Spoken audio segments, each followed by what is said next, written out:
Hi అండి. Welcome to my channel. అందరు ఎలా ఉన్నారు? బాగున్నారా? నేనైతే చాలా చాలా బాగున్నాను. ఈరోజు వీడియో వచ్చేసి సాదా బ్లౌజ్ కటింగ్ అండి. ఈ బ్లౌజు నార్మల్ కటింగ్ అని కూడా అంటారు. ఇది ఎలా కట్ చేయాలనేది ఈ వీడియోలో చూపిస్తున్నాను. వీడియో చివరి వరకు అయితే చూడండి. వీడియో నచ్చినట్లయితే లైక్ చేయండి, షేర్ చేయండి, సబ్స్క్రైబ్ చేయండి. బ్లౌజ్ పీస్ తీసుకున్నాను. 2 కోరంచు చివరలను మనకు ఆపోజిట్లో ఉండేటట్టు మడత వేసుకున్నాను.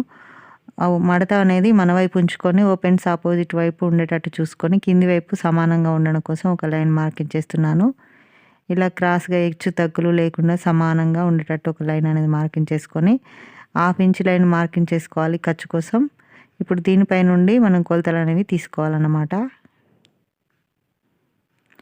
పైనుండి చూడండి ఈ విధంగా బ్లౌజ్ పొడవు తీసుకుంటున్నాను. ఎగ్జాక్ట్ మార్కింగ్ చేసుకున్న తర్వాత 1/2 ఇంచ్ ఖర్చుకు మార్కింగ్ చేశాను. ఇప్పుడు చెస్ట్ లూజ్ మార్కింగ్ చేస్తున్నాను. చెస్ట్ లూజ్ ఎలా తీసుకోవాలి అంటే 2 ఫ్రంట్ పార్ట్లు లోపలికి అనేసి బ్యాక్ పార్ట్ సైడు నెక్కు సూటుగా ఈ 2 చివరలను ఇలా పట్టుకొని ఎక్కడికైతే మనకు వస్తుందో అక్కడికి ఒక మార్కింగ్ చేసుకొని 1.5 ఇంచ్ ఖర్చుకు మార్కింగ్ చేసుకోవాలి. నెక్కు సూటిగా తీసుకోవాలండి చెస్ట్ లూజ్ అనేది. ఇప్పుడైతే నడుము లూజ్ తీసుకుందామండి. ఈ కింది వైపు నడుము లూజ్ ఉంటుంది కదా, ఇట్లా రెండింటిని సమానంగా పట్టుకొని నడుము లూజ్ ఎక్కడికైతే వస్తుందో అక్కడికి ఒక మార్కింగ్ చేసుకొని డాట్స్ కోసం 1 ఇంచ్ మార్కింగ్ చేసుకున్నాను. 1.5 ఇంచ్ ఖర్చుకు మార్కింగ్ చేశాను. ఇలా మార్కింగ్ చేసుకున్న తర్వాత స్కేల్తో రెండింటిని ఇలా కలిపేసేయాలి. ఇప్పుడు చంక డౌన్ మార్కింగ్ చేసుకోవాలి. కింది వైపు నుంచి చంక డౌన్ ఎంత ఉంది అనేది చూస్తున్నాను. ఖర్చుకు 1/2 ఇంచ్ వదిలేసాను కదా, అక్కడ నుండి పైకి ఎగ్జాక్ట్ బ్లౌజ్కి ఎంత ఉందో అంత మార్కింగ్ చేసుకొని 1/2 ఇంచ్ ఖర్చుకు మార్కింగ్ చేశాను. 5 ఇంచుల వరకు డౌన్ ఉంటుందండి ఆర్మ్ హోలు. ఇప్పుడు షోల్డర్ ఎలా తీసుకోవాలి అనేది చూద్దామండి. 5 ఇంచుల షోల్డర్ ఉంటుంది. ఆది బ్లౌజ్ నుంచే తీసుకోవాలంటే ఇలా ఆది బ్లౌజ్ని సెట్ చేసుకున్న తర్వాత షోల్డర్కి మనం టేప్తో ఒకసారి కొలుచుకోవాలండి. ఆది బ్లౌజ్ అంతే తీసుకోవాలి, ఆది బ్లౌజ్ నుంచే తీసుకోవాలి అంటే ఇలా సమానంగా 2 భుజాలు సమానంగా సెట్ చేసుకున్న తర్వాత నీట్గా ఇలా సెట్ చేసుకొని ఈ షోల్డర్స్ ఒకసారి టేప్ తోటి కొలుచుకోవాలి ఎంత ఉందనేది. ఖర్చులతో కలిపి 10 ఇంచులు ఉందండి. నేను 5 ఇంచులకు మార్కింగ్ చేస్తున్నాను. ఖర్చులతో కలిపి 10 ఉంటుందండి. ఈ 10 ఇంచులని ఇలా టేప్ని సగానికి ఫోల్డ్ చేసి 5 ఇంచులకు మార్కింగ్ చేసుకుంటే సరిపోతుంది.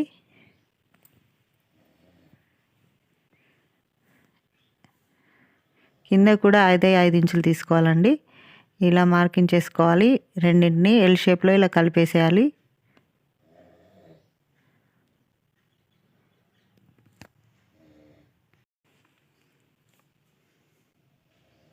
ఈ మూల దగ్గరికి వచ్చేసరికి 1.5 ఇంచులు తీసుకోవాలి, చిన్న సైజ్ బ్లౌజ్ కాబట్టి. ఇలా కరువు స్కేల్తో రెండింటిని ఇలా కలిపేసేయాలి.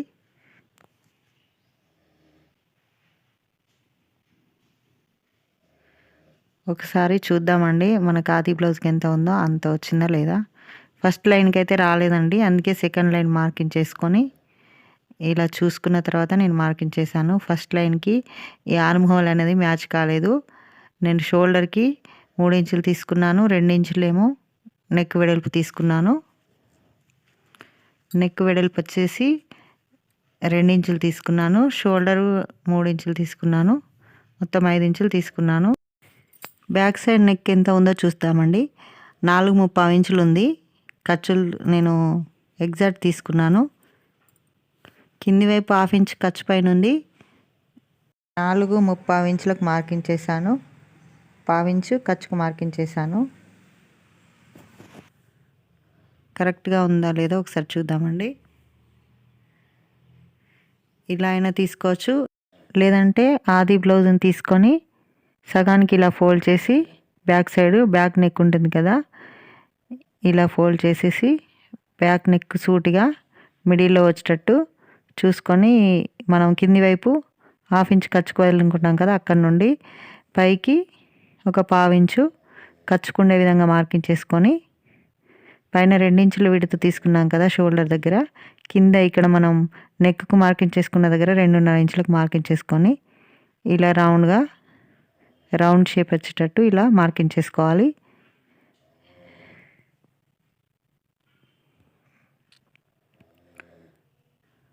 5 ఇంచులకైతే ఇలా మార్కింగ్ చేసుకున్నాం కదా. 2 ఇంచులు వెడల్పు, 3 ఇంచుల షోల్డర్ వెడల్పు.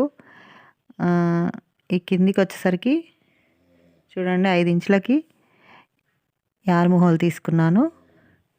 పైన షోల్డర్ ఎంత ఉందో ఇక్కడ కూడా అంతే తీసుకున్నాను. మీకు అర్థం కావడం కోసం మరొకసారి కొలతలు అనేవి చూపిస్తున్నాను. ఈ మూల దగ్గరికి వచ్చేసరికి చిన్న సైజ్ బ్లౌజ్ కాబట్టి 1.5 ఇంచులు తీసుకున్నాను. ఈ చెస్ట్ లూజ్ వచ్చేసి ఆది బ్లౌజ్కి 8.5 ఇంచులు ఉందండి, అంతే తీసుకున్నాను నేను. ఈ కింది వైపు వచ్చేసరికి 7 ఇంచులు ఉందండి కింది వైపు. 1 ఇంచ్ ఏమో డాట్స్కు, 1.5 ఇంచ్ ఏమో ఖర్చుకు మార్కింగ్ చేశాను.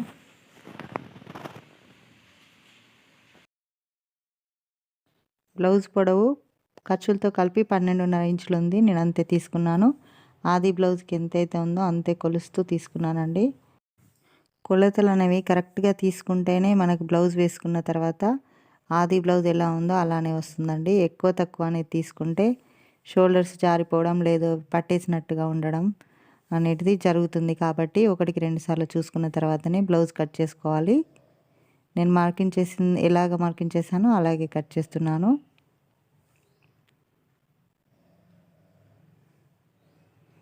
ఇప్పుడు సాదా బ్లౌజ్ కాబట్టి ఇలా వేసుకోవాలి. ఇందాక కట్ చేసిన బ్యాక్ పార్ట్కి మడత మన వైపు ఉంది, ఓపెన్స్ ఆపోజిట్ వైపు ఉన్నాయి. ఈ ఓపెన్స్ ఆపోజిట్ వైపు ఇలా స్ట్రైట్గా వేసుకోవాలి. నార్మల్ బ్లౌజ్ కాబట్టి ఇలా వేస్తున్నాను, నేను స్ట్రైట్గా వేసాను. క్రాస్కి అయితే ఇక్కడ క్రాస్గా వేసుకోవాలండి. Normal blouse cutting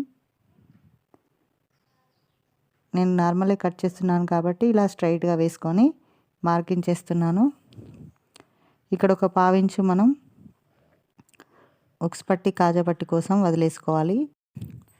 front neck ఎంత ఉందో అంత మార్కింగ్ చేసుకోవాలి.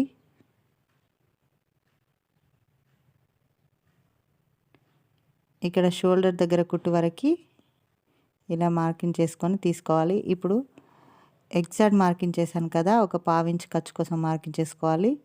ఇక్కడైతే ఆది బ్లౌజ్కి తక్కువ ఉందండి. ఇక్కడ వాళ్ళు ఎక్కువ పెట్టమన్నారు కస్టమర్ కాబట్టి నేను ఎక్కువ పెడుతున్నాను. ఒక 1 ఇంచ్కి అయితే ఎక్కువ పెట్టాను. 1/2 ఇంచ్ వరకు ఎక్కువ పెట్టమని చెప్పారు, కానీ నాకు ఇంకా తక్కువ అనిపించిందండి. అందుకే 1 ఇంచ్కి అయితే నేను మార్కింగ్ చేశాను.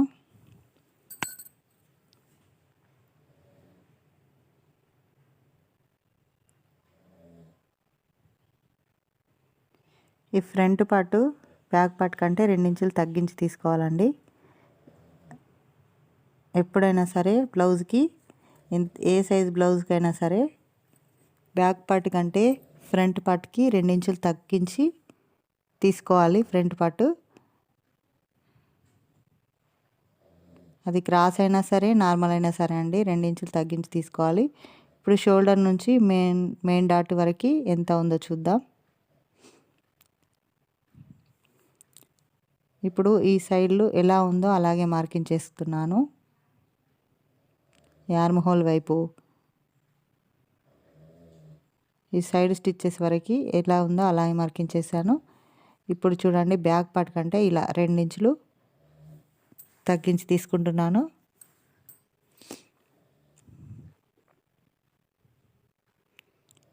ఇప్పుడు కొలిచి చూద్దామండి కరెక్ట్గా ఉందా లేదా అని.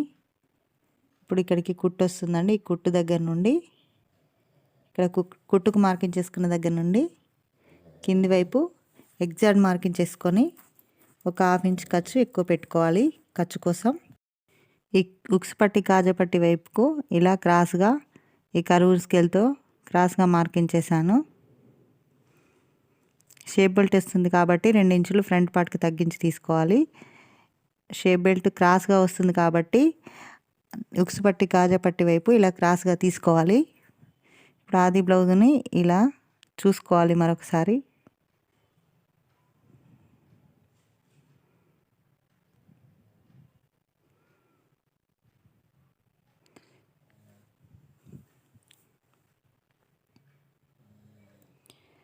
ఈ సైడ్లు కూడా ఒకసారి చెక్ చేసుకోవాలండి. మనకి ఆది బ్లౌజ్ అంతా ఉందా లేదా అని 1కి 2 సార్లు చెక్ చేసుకున్న తర్వాతనే ఖర్చులకు వదులుకోవాలి, డాట్స్కి వదులుకోవాలి. ఎక్కువ తీసుకోవాలండి. ఖర్చులకైతే 1/2 ఇంచ్ ఎక్కువ తీసుకోవాలి ఖచ్చితంగా. డాట్ మార్కింగ్ అన్నీ ఉంటాయి కదా, వాటి కోసం కింది వైపు ఎక్కువ తీసుకున్నాను.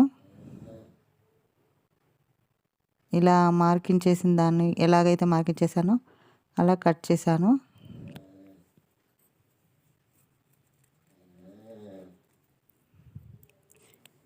నెక్ వైపు కూడా పావించు ఖర్చుకుండే విధంగా చూసుకోవాలి. ఇప్పుడు ఇలా కట్ చేసుకున్న తర్వాత ఇక్కడ స్ట్రైట్గా ఒక లైన్ అనేది మార్కింగ్ చేసుకోవాలి. ఆర్మ్ హోల్ వైపు ఇక్కడ లోతు తీసుకోవడం కోసం ఇలా మార్కింగ్ చేసుకోవాలి. ఇలా లైన్ అనేది మార్కింగ్ చేసుకున్నామంటే లోతు తీసుకోవడానికి ఈజీగా ఉంటుంది. బ్యాక్ పార్ట్ కంటే ఫ్రంట్ పార్ట్లో 1/2 ఇంచ్ తగ్గించి తీసుకోవాలి. అప్పుడే చంక దగ్గర మనం బ్లౌజ్ స్టిచ్చెస్ వేసుకున్న తర్వాత ముడతలు అనేవి రాకుండా ఉంటాయి. ఇలా 1/2 ఇంచు లోతు తీసుకోవాలి ఖచ్చితంగా ఫ్రంట్ పార్ట్లో. ఇప్పుడు ఈ 2.5 ఇంచులకు మెయిన్ డాట్ మార్కింగ్ చేస్తున్నాను. ఈ చిన్న సైజ్ బ్లౌజే కాబట్టి, అది కూడా పెద్ద వయసు వారు కాబట్టి నేను 1 ఇంచ్కే మార్కింగ్ చేశానండి. డాట్ వెడల్పు అటు 1/2 ఇంచ్ ఇటు 1/2 ఇంచ్ మార్కింగ్ చేసుకొని 2.5 ఇంచులే తీసుకున్నాను పొడవు వచ్చేసి. ఇలా కలిపేశాను.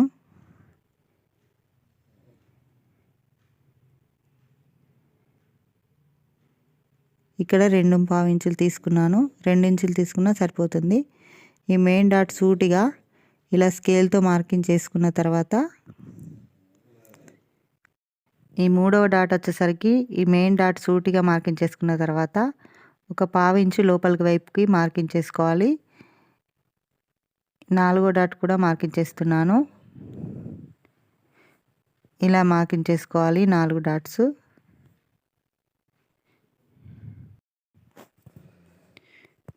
ఫ్రంట్ పార్ట్ కటింగ్ అయిపోయింది. ఇది బ్యాక్ పార్ట్, ఇది ఫ్రంట్ పార్ట్. హ్యాండ్స్ కటింగ్ చూద్దాం. ఇప్పుడు 2 back part front part cut చేసాం కదా, మిగిలిన క్లాత్లో హ్యాండ్స్ ఇలా 4 మడతలుగా వేసుకోవాలి. ఓపెన్స్ ఆపోజిట్ వైపు ఉండాలి, మడత మన వైపు ఉండాలి. ఇలా మార్కింగ్ చేసుకున్న తర్వాత కింది వైపు సమానంగా లేకపోతే సమానంగా చేసుకోండి. సమానంగా ఉంటే దానిపై నుండి మార్కింగ్ అనేది చేసుకోవచ్చు. 1/2 ఇంచుకి నేను మార్కింగ్ చేశాను. హెమ్మింగ్ చేసుకోవడానికి 1 ఇంచ్కి మార్కింగ్ చేశాను. అది బ్లౌజు పొడవు ఎంత ఉందో చూద్దాం.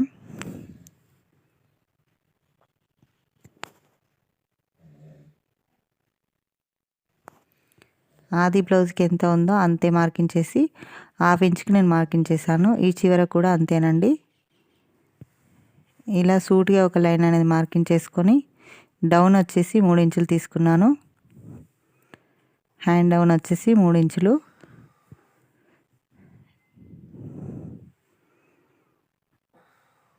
చంక రౌండ్ దగ్గర ఇక్కడ 3 ఇంచులు తీసుకోవాలి. చిన్న సైజ్ బ్లౌజ్ కాబట్టి.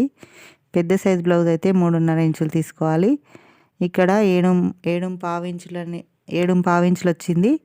7.5 ఇంచులకు ఎక్కడికైతే ఉందో అక్కడికి ఒక మార్కింగ్ చేసుకోవాలి. పైన 1.5 ఇంచులకు ఒక మార్కింగ్ చేసుకోవాలి. ఈ కరువు స్కేలు 1.5 తర్వాత ఇలా పెట్టేసి క్రాస్గా ఎలా అయితే ఉందో, కరువు స్కేల్ ఎలా అయితే ఉందో అలా మార్కింగ్ చేసుకుంటే హ్యాండ్ డౌన్ అనేది వచ్చేస్తుంది. ఇప్పుడు ఇలా కట్ చేసుకోవాలి. ఇక్కడ కింది వైపు మనం ఖర్చుకు ఎక్కడికైతే మార్కింగ్ చేసుకున్నామో అక్కడ ఒక టక్స్ అనేది పెట్టుకోవాలి.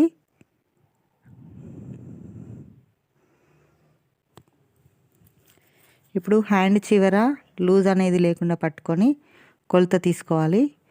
ఇలా ఎక్కడికైతే మనకు వచ్చిందో అక్కడికి ఒక మార్కింగ్ చేసుకున్న తర్వాత 1.5 ఇంచ్ ఖర్చుకు మార్కింగ్ చేసుకోవాలి. పైకి కూడా అంతే అండి. ఖర్చుకు మనం వదిలేయాలి. 1.5 ఇంచులు ఖచ్చితంగా ఖర్చుకుండేటట్టు మార్కింగ్ చేసుకోవాలి. ఇప్పుడు ఇలా క్రాస్గా కరువు స్కేల్తో ఇలా లైన్ మార్కింగ్ చేసుకొని హ్యాండ్స్ అనేది కట్ చేసుకోవాలి.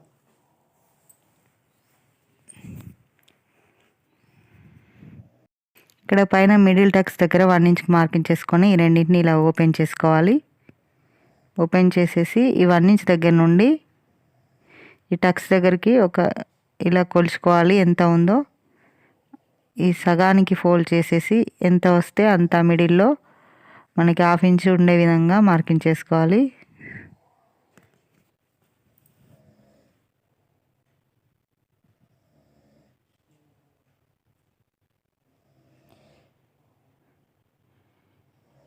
ఇలా క్రాస్గా మార్కింగ్ చేసుకోవాలి.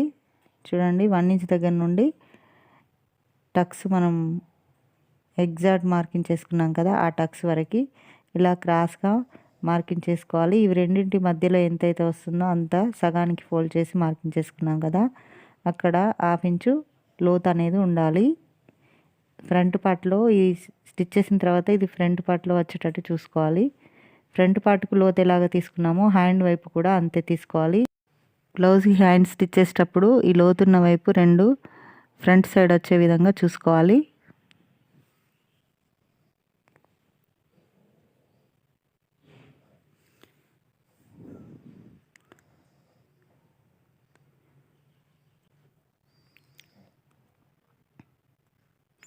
హ్యాండ్స్ కటింగ్ అయితే అయిపోయింది. ఇప్పుడు షేప్ బెల్ట్ కట్ చేద్దాం.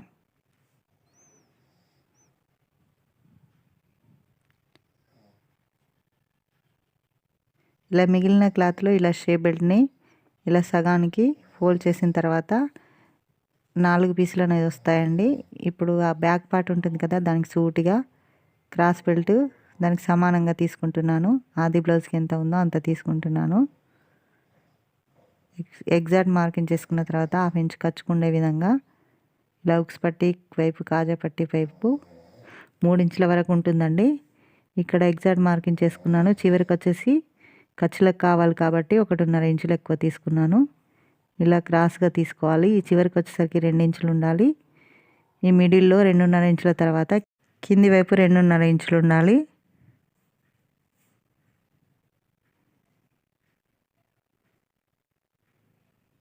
ఈ చివరికి వచ్చేసరికి 2 ఇంచులు ఉండాలి. ఇలా క్రాస్గా మార్కింగ్ చేసుకొని కట్ చేసుకోవాలి. షేప్ బెల్ట్ కటింగ్ కూడా అయిపోయింది.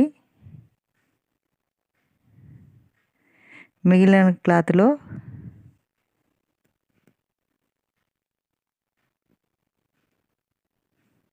హుక్స్ పట్టి కాజా పట్టి ఇప్పుడు నేను నడుము పట్టి కట్ చేస్తున్నాను. ఈ మిగిలిన క్లాత్లో నడుము పట్టి బ్యాక్ పార్ట్కి నడుము పట్టి కట్ చేస్తున్నాను.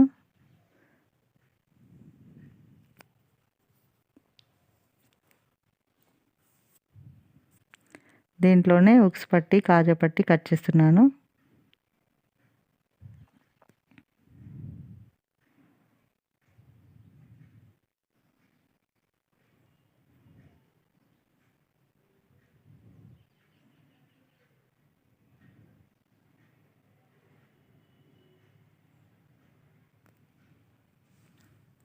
ఇప్పుడు మెడ పీసులు కట్ చేస్తున్నాను.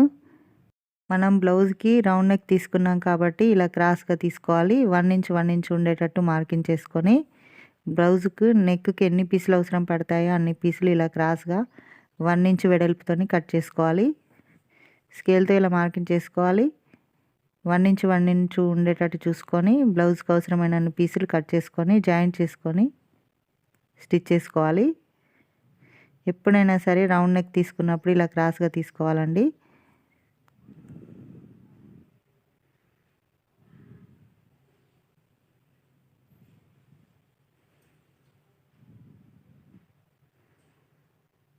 మెడ పీసులు కూడా కట్ చేసుకున్నాం కదా. నార్మల్ బ్లౌజ్ కటింగ్ అయితే అయిపోయిందండి. ఇంత సింపుల్గా చేసుకున్నాను చూడండి. వీడియో నచ్చినట్లయితే లైక్ చేయండి. ఈ వీడియో యూజ్ అవుతుంది అనే వారికి షేర్ చేయండి. మీకు ఎలా అనిపించింది అనేది కామెంట్ చేయండి. Thanks for watching.